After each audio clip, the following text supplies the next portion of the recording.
তারা প্রেস কাউন্সিলকে রেখে দিচ্ছেন এবং গণমাধ্যম কমিশন করছেন। তো প্রেস কাউন্সিলের কাজটা কি? প্রেস কাউন্সিলের কাজ হচ্ছে সাংবাদিকতার স্বাধীনতা, সংবাদ মাধ্যমের স্বাধীনতা, বিশেষ করে সংবাদপত্র ও নিউজ এজেন্সি। আমাদের আইনে যা আছে ৭৪-এর আইনে একদম স্পেসিফিক সংবাদপত্র এবং নিউজ এজেন্সির কথা আছে, আর কিছু নেই। তো সেখানে সংবাদ মাধ্যমের স্বাধীনতা সুরক্ষা এবং তার প্রমোশনের দায়িত্বটা হচ্ছে এই প্রেস কাউন্সিলের। এখন যে গণমাধ্যম কমিশন হবে, সেই গণমাধ্যম কমিশনের দায়িত্ব কি হবে? সংবাদপত্র, news agency, television, radio, online সব পোর্টালে সাংবাদিকতার বিষয়ে তারা একটা রেগুলেটরি রোল নেবে এবং সেখানে গ্রিভেন্স মেকানিজমের যে প্রশ্নগুলো আসছে সেটাও থাকবে। তো এই দুটো মিলিয়ে তারা গণমাধ্যম কমিশন করার কথা চিন্তা করছেন, সেইভাবেই আইনটা তৈরি হচ্ছে। তো তাহলে এখানে যখন সাংবাদিকতা সংক্রান্ত বিষয়ে কোনো বিরোধ দেখা দেবে, কে সেটা ডিল করবে? প্রেস কাউন্সিল না গণমাধ্যম কমিশন? সেই ওভারল্যাপিং, সেই ঠেলাঠেলি এবং জটিলতাটা অযথা বাড়ানো হচ্ছে। আমরা যেটা প্রস্তাব করেছিলাম কমিশন থেকে একেবারে সুস্পষ্টভাবে যে লাইসেন্সিং এর ক্ষমতা বিটিআরসি থাকুক সম্প্রচার মাধ্যমের, কিন্তু টেলিভিশনের বা সম্প্রচার মাধ্যমের যে সাংবাদিকতা বা সম্পাদকীয় সিদ্ধান্তের যে প্রসঙ্গগুলো আসে কন্টেন্টের ক্ষেত্রে, সেই সম্পাদকীয় দায়িত্ব, এখতিয়ার, ক্ষমতা ইত্যাদি এবং সাংবাদিকতার সংবাদ মাধ্যমের যে সাংবাদিকতা সংবাদপত্রের, সেগুলো সবকিছু তদারকি কম্বাইন্ড ওয়েতে করার জন্য এই গণমাধ্যম কমিশনটা করা হোক।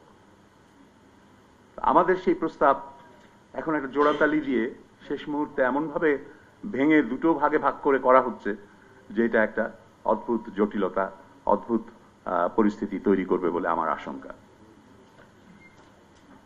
এমনিতে আমি আজকের এই গোড়ার আলোচনায় ফিরে আসি, যে আলোচনা হচ্ছে আসলে আমাদের ইন হাউস মেকানিজমের প্রশ্ন এসছে সেলফ রেগুলেশনের ক্ষেত্রে। আসলে আমরা সেলফ রেগুলেশনে অনেক ক্ষেত্রেই মানে অনেকটাই পিছিয়ে আছি মানে একেবারেই পিছিয়ে আছি। ৫৪ বছরের ইতিহাসে খুব বেশি সেলফ রেগুলেশন হয়নি। মানুষের সংবাদ মাধ্যম সম্পর্কে যখনই কোনো অভিযোগ দেখা দিয়েছে বা ক্ষোভের প্রশ্ন এসছে, সেগুলো নিষ্পত্তির জন্য খুব কম লোকই প্রেস কাউন্সিলে গেছেন। কারণ প্রেস কাউন্সিল ঢাকায়, বরিশালের মুলাদিতে যদি কেউ এফেক্টেড হয়ে থাকে কোনো খবরের জন্য, তিনি ঢাকায় আসেননি, আসতে পারেননি, সেই ব্যবস্থাটা ছিল না, মেকানিজমটা ছিল না। তো এখন এই আমাদের ইন হাউসগুলোতে যদি প্রত্যেকটা সংবাদ মাধ্যম প্রতিষ্ঠান এই ব্যবস্থা নিতে পারে যে তাদের নিজস্ব সম্পাদকীয় নীতিমালা একটা স্পষ্ট থাকবে এবং সেই সম্পাদকীয় নীতিমালা প্রতিপালনের ক্ষেত্রে যথেষ্ট গুরুত্ব দেওয়া হবে, মানে এইখানে মূল কথাটা আসলে ট্রান্সপারেন্সি, স্বচ্ছতা এবং জবাবদিহিতার ব্যবস্থা। আমরা সংবাদ মাধ্যম বলে আমাদের জবাবদিহিতা থাকবে না, এটা হলে কোনোভাবেই আমাদের ট্রাস্ট আমরা কোনোদিন রিগেইন করতে পারবো না। যেটা আমরা দেখলাম যে এখানে ট্রাস্ট ডেফিসিয়েন্সি কি পরিমাণে আছে। সংবাদপত্র ইন্ডিপেন্ডেন্ট, নিউট্রাল, এটা বিশ্বাস করে মাত্র কত শতাংশ মানুষ? আমরা দেখলাম ৩০%-এরও কম, বোধহয় ১৭ না ১৭% মানুষ আমাদের বিশ্বাস করে যে আমরা স্বাধীনভাবে কাজ করি বা করি না। তো এই ১৭%-এর বিশ্বাস দিয়ে তো চলবে না। আমাদেরকে আজকে এর বিপরীতে যার বিরুদ্ধে লড়াই করতে হচ্ছে সেটা হচ্ছে সোশ্যাল মিডিয়া। সোশ্যাল মিডিয়ায় আমরা নানা ধরনের অপতথ্য, ভুয়া তথ্য, মিথ্যা তথ্য এগুলোর বিস্তার দেখতে পাচ্ছি। সোশ্যাল মিডিয়া যখন প্রথম আসলো তখন আমাদের অনেকেই খুবই আশাবাদী হয়েছিলাম যে এটা একটা গণতন্ত্রায়ন হচ্ছে, সাধারণ নাগরিকরা ক্ষমতাবান হয়ে উঠছেন, তাদের সমস্ত বক্তব্য, তাদের তথ্য, তাদের মতামত, তাদের খবর নিজেরাই তুলে ধরতে পারবেন। কিন্তু এখন একটা নৈরাজ্য আমরা দেখছি। এখানে একজন রেফারেন্স দিলেন যে ডেইলি স্টার এবং প্রথম আলোর উপরে হামলার বিষয়ে সোশ্যাল মিডিয়ায় দেখা গেছে যে প্রায় ৩৭% মানুষ উৎসাহ দিয়েছেন আরো, যে আরো হওয়া উচিত ছিল বা এরা যেন আর না হতে পারে। এখানে বিপদটা হচ্ছে এই রিডিংটা কিন্তু যথার্থ না, এই রিডিং এ ভুল আছে। ভুল আছে এই কারণে যে ৩৭%-এর মধ্যে বটের সংখ্যা কত আমরা জানি না, হয়তো ৩০,০০০-এর বেশি বট। এটার অ্যানালিসিস কিন্তু চলছে। আমরা দেখেছি যে কোনো একটা সোশ্যাল মিডিয়ার স্ট্যাটাসে একজন ইনফ্লুয়েন্সারের একজন বক্তব্যের পেছনে বট, লাখে লাখে বট, এই যে বটের প্রভাব, সেটাকে যদি আমরা জনপ্রিয়তা বা জনমতের প্রতিফলন হিসাবে গণ্য করতে শুরু করি তাহলে বিপদ হবে। তো সোশ্যাল মিডিয়ায় এই ধরনের একটা নৈরাজ্যকর পরিস্থিতি আছে। একই ধরনের নৈরাজ্যকর পরিস্থিতি যদি আমাদের গণমাধ্যমের ক্ষেত্রেও থাকতে থাকে বা বজায় থাকে তাহলে আমরা বিপদেই পড়ব। বাংলাদেশের সংবাদ মাধ্যমের যেই সংখ্যা এখন, এটা একটা মানে অভূতপূর্ব অবস্থা।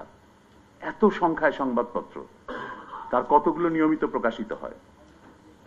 ঢাকা শহরে যদি 547টা না 500-র উপরে 600 পত্রিকা প্রকাশিত হয়, আমাদের নোয়াবের মেম্বার সংখ্যা কত আমি জানি না, এখন বোধহয় 35 বা 24।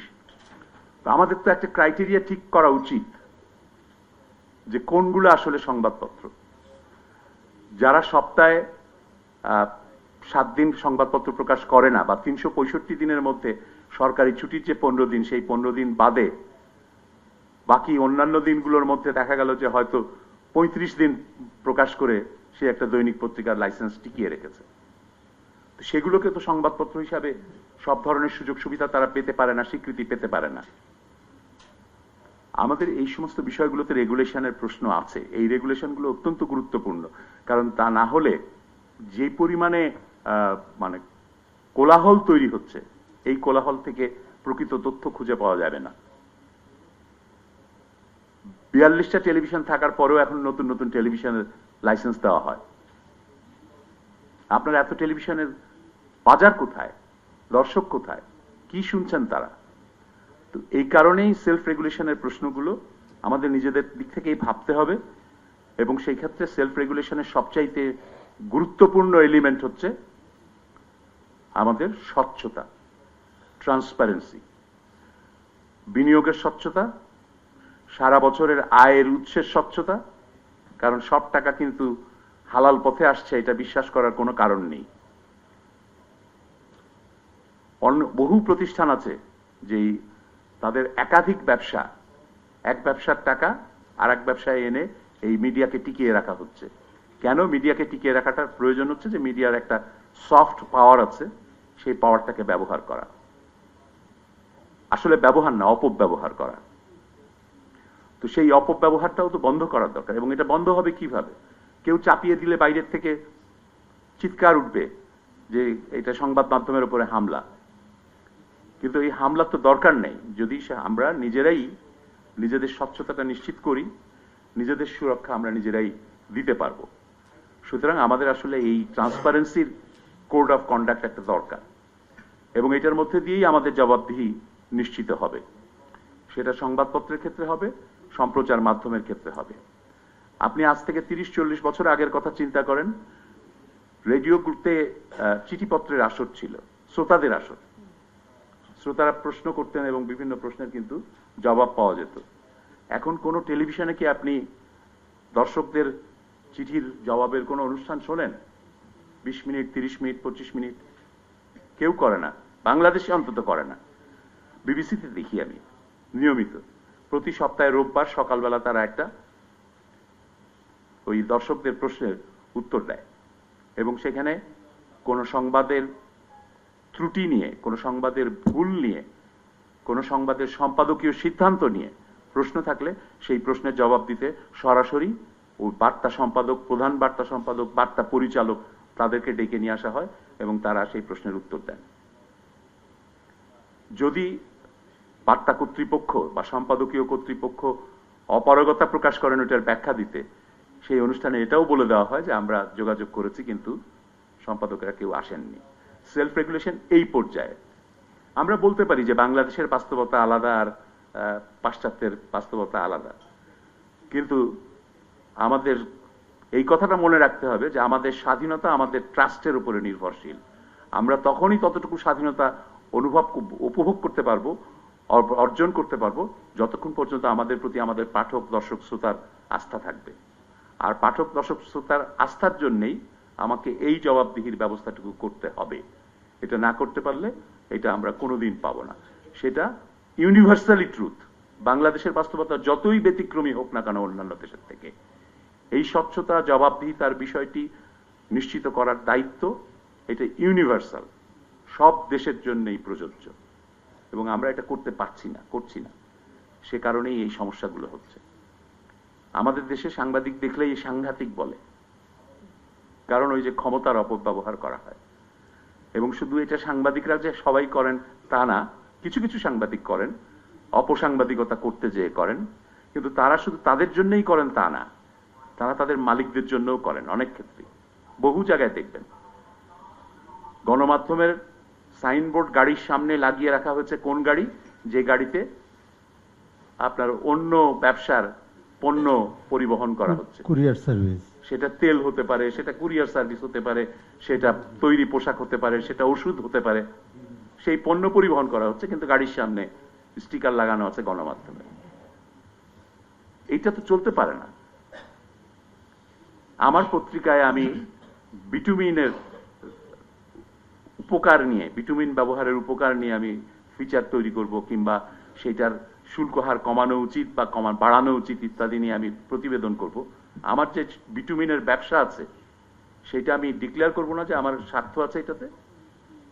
এগুলো তো হচ্ছে না। সেই জন্যই এই সেলফ রেগুলেশনের প্রশ্নটা এবং কোড অফ কন্ডাক্টের প্রশ্নটা খুবই জরুরি, এবং এই কাজটা যদি আমরা শুরু করতে পারি, ভলান্টারিলিও অনেকে করতে পারেন, প্রতিষ্ঠানগতভাবে হলো না, মানে এই যে এডিটর্স কাউন্সিল এখনো করে উঠতে পারেনি সেই জন্য হচ্ছে না, কিংবা নোয়াব করে উঠতে পারেনি সেজন্য হচ্ছে না, প্রত্যেকটা হাউস নিজেরাই চেষ্টা করে করতে পারে, দু একটা হাউস করছেও।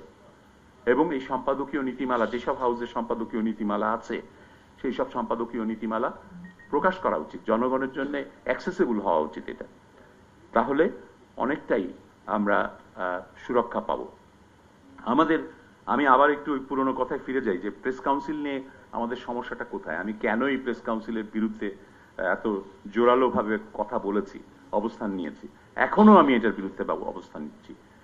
দেখেন, বাংলাদেশের ইতিহাসে এত বড় আক্রমণ তো সংবাদ মাধ্যমের উপরে আর কখনো হয়নি। ডেইলি স্টার আর প্রথম আলোর উপরে যে আক্রমণটা হলো, আপনার এই প্রেস কাউন্সিলের ফাউন্ডেশনের ক্ষেত্রেই বলা আছে, আইনের মুখবন্ধেই বলা আছে যে সংবাদ মাধ্যমের স্বাধীনতা, সংবাদপত্রের যদি আছে ওটা সংবাদ মাধ্যমের বা সাংবাদিকতার স্বাধীনতা সুরক্ষার দায়িত্ব নিয়েই তাদের, বা দায়িত্ব দিয়েই তাদেরকে প্রতিষ্ঠা করা হয়েছে।